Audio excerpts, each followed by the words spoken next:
So a few days ago, I was talking amongst other Christians, and we were discussing the Bible and different things that we had learned, different opinions that we had about it, and we just had a really good discussion going.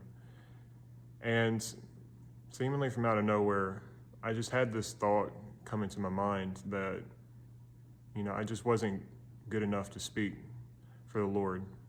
And I'm sitting there comparing myself to these other people in this room that I'm in.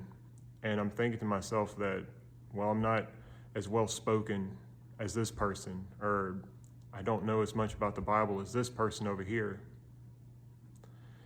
And, I kind of batted those thoughts around in my head for a while, but on the way home, God came and convicted my heart of my incorrect way of thinking. You see, ultimately, if God has called us to speak for Him, if He's called us to do something for Him, it's because He wants us to do it.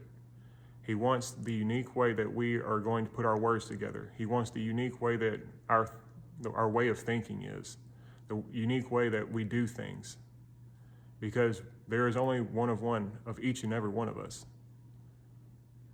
You see, there are people around us in our lives who need us to tell them about Jesus in the way that we are only capable of putting those words together.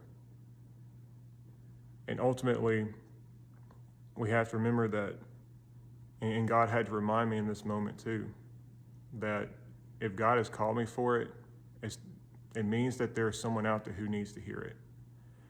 And ultimately, it's God that works through me. It's not me doing it. And it's not you individually doing it.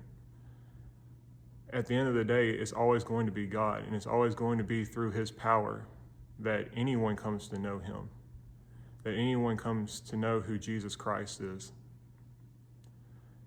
You see, in that moment, I was believing the lie from Satan that I was not good enough.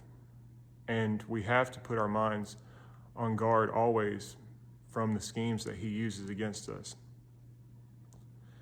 And ultimately, when we have our mind and our focus on God, and ultimately just wanting to fulfill what He has called us to do, then Satan's not going to win. Our focus needs to be only on God, and not looking around, not comparing to other people, but ultimately and only on God.